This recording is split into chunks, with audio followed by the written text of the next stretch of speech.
ऐसी पूरी कहानी सुनाई जो सृष्टि रचना कबीर परमेश्वर ने धर्मदास को सुनाई थी, वो फिर सुनाई। आमनी देवी भी उस तत्व ज्ञान से परिचित हो गई। लेकिन धर्मदास जी प्रतिदिन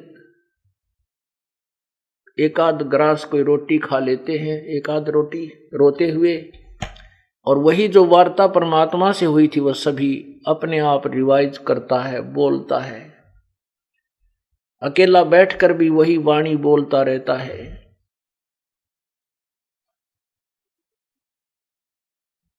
और घर से बाहर अपने द्वार पर बैठ जाता है, कोई दूर तक दृष्टि गाड़े रहता, जैसे पागल देखता है, जैसे भीलड़ी देखा करती श्री राम के आने की इंतजार किया करती थी, ऐसे ही वो इंतजार कर रहा कि हो सकता है मेरे दुख न देख कर भगवान फिर कभी आ जाए।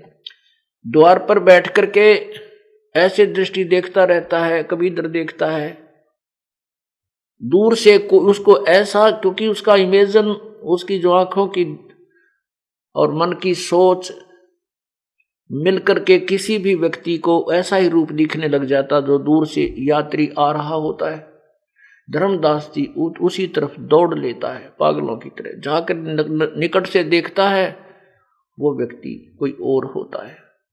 फिर रोता हुआ वापस आकर के अपने घर में बढ़कर फिर फूट फूट कर रोता। ऐसे 6 महीने बीत गए और धर्मदास का शरीर सूख का कांटा बन गया, केवल अस्थि पिंजर शेष था।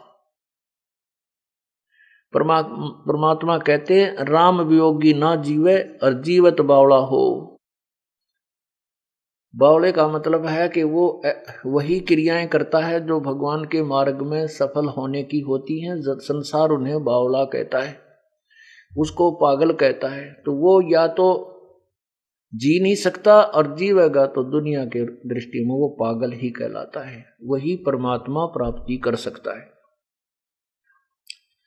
आदरणीय गरीबदास साहिब जी जो परमात्मा के उस सतलोक को देख करके वापस आए, परमात्मा ने वापस छोड़ा तो ये अमृतवाणी बताने लगे, रामकृष्ण जी की सतिथि से परिचित कराने लगे जनसाधारण को, और कबीर जी को परमात्मा बताने लगे। तो उस परमेश्वर प्राप्त पुण्यात्मा को वहां के अज्ञान लोगों ने, अनजान लोगों ने बावड़िया कहना शुरू कर दिया, ये तो पागल है। ब्रह्मा विष्णु महेश से ऊपर कबीर को बताता है धानक को, वो तेरा गजब है। कहते हैं गरीबदास जी को भी बावड़ा बताया कि कर ले इस दुनिया शैणी का। ये तो इतने सियाणे बन रहे, इस गलत ज्ञान को मैं अपने आप को इंटेलिजेंट बनाए बैठे हैं, और इन सियाणा का के कर ले, इन चतुरों का कि वो भगवान प्राप्त प्राणी को भी मूर्ख बताने लागे।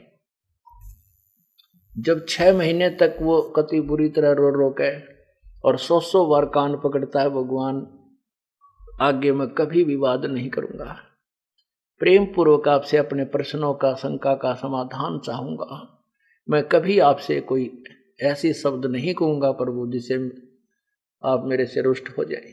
हम तो अज्ञानी हैं, आप तो जानी जान हैं, परवरदिगार हो, दीन दयाल हो, एक बार दर्शन दे दो मेरे दाता, फिर नहीं आपके साथ विवाद करूंगा। आप नहीं मिलोगे तो ये जीव आपका दास जी नहीं सकेगा। आपके ज्ञान से स्पष्ट हो गया कि ये जीवन है क्या। आज मैं अरबपति हूं चाहे खरबपति हूं, कर मृत्यु हो जाएगी, ज्ञान मेरा ठीक नहीं, भक्ति मेरी सही नहीं, मैं तो गधा बनूंगा। हे परमात्मा, इस अनमोल जीवन की वैल्यू का मुझे अभी ज्ञान हुआ। जब इस तरह वो तड़फ तड़फ कर बिल्कुल उसके अंदर की सारी वो फड़क निकल गई, वह करड़ापन निकल गया, तब परमात्मा ने आमनी देवी में चेतना प्रदान की।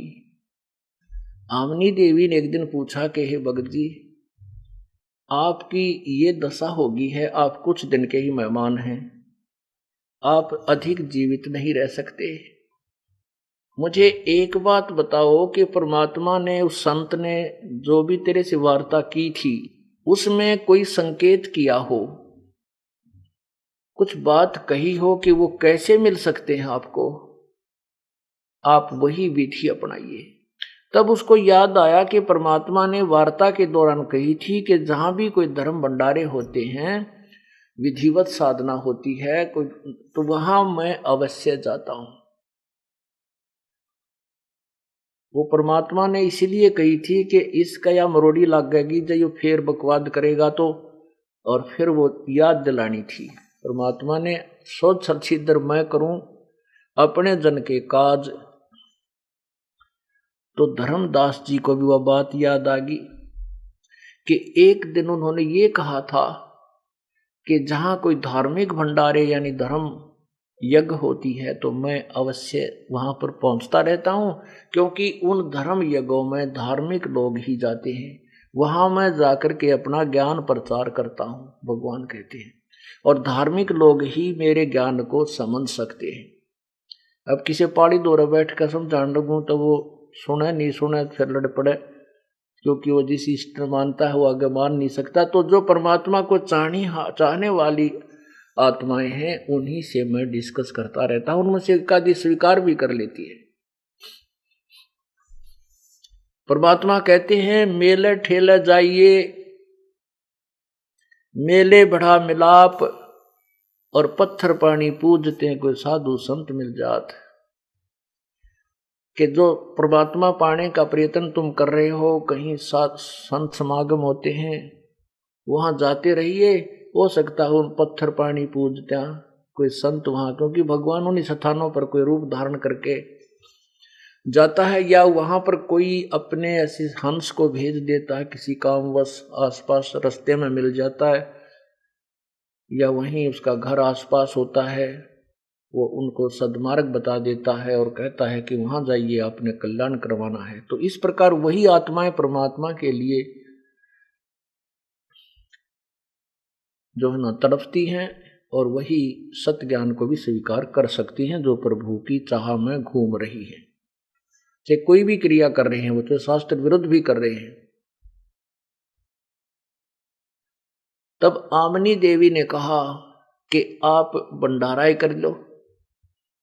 धर्मदास बोला 3 दिन का करूंगा। अक तो चाहे 1 हफ्ते का कर ले, इस धन का क्या करूंगी, जब आप मर गए तो क्या काम आओगा हमारे ये धन। धर्मदास जी ने 3 दिन के भंडारा करने की, धर्म यज्ञ करने की चिट्ठियां लिखवा दी, बहुत दूर दूर तक भिजवा दी। हजारों की संख्या में साधु संत भक्त भोजन पाने के लिए आए। अब पहला दिन पूरा बीत गया, परमात्मा नहीं आए। धर्मदास जी प्रत्येक संत महात्मा की तरफ, भगत की तरफ न्यू देख रहा है, पहचान रहा है। दूसरे दिन भी नहीं आए। तीसरे दिन दोपहर तक 12 बजे तक नहीं आए। अब धर्मदास जी ने निर्णय कर लिया, मन में अपने संकल्प कर लिया कि हे परमात्मा, यदि आज आप नहीं आए, तेरा दास संसार में नहीं रहेगा, मैं आत्महत्या करूंगा। अब इस तरह का जीवन मुझसे जिया नहीं जा सकता। पहले वाली साधना एक आने की नहीं, एक नए पैसे की नहीं, और आपके पाने की विधि मुझे प्राप्त नहीं। फिर मैं जी करके करूंगा, मैं जीवित रह करके क्या करूंगा। कति पक्की सोच ली कि एक बार ये संत साधु भगत यहां से चले जाएं और फांसी खाकर मरूंगा, फांसी पर लटकूंगा।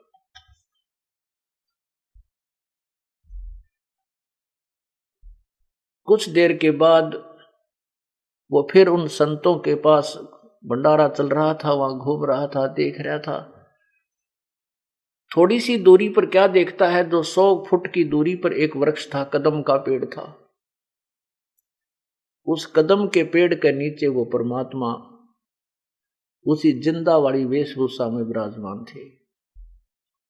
अब धर्मदास जी बहुत स्पीड से वहां दौड़ के गया, भाग कर गया, ऐसे ध्यान से देखा, वो हो ये तो वही भगवान है। चरणों में गिर गया, छाती से लिपट गया, चिपट गया उनका, रोवा बुरी तरह, जैसे बालक अपने माता पिता के सीने से लिपट कर रोता है, जो घर पे छोड़ दे और मामा के चली जा, फिर आमत है। इस प्रकार बुरी तरह रो रहा है। परमात्मा बोले, धर्मदास तेरी सच्ची लगन को देख करके मैं यहां पर आया हूं, तो आप ऐसे करो कि इन भक्तों को विदा करो और इनको मेरे विषय में नहीं बताना है, आप जाओ इनको विदा करो। धर्मदास को तो वही कहते हैं, दूध का जला हुआ लस्सी को भी फूंकता है। आंखों की तरफ देख कर रोकर बहुत ही मायूस होकर कहता, भगवान अब मत जाना, मुझसे बहुत गलती बनी, मैं बहुत नीच आत्मा हूं परमात्मा, मेरा वो गंदा ज्ञान, वो अधूरा ज्ञान मुझे टेकन नहीं देता। अब परमात्मा कोई भी बात नहीं करूंगा, आप मुझे ज्ञान बताना, आपका दास सारे ज्ञान को सुनेगा, आप जाना मत। परमात्मा बोले, नहीं जाऊंगा।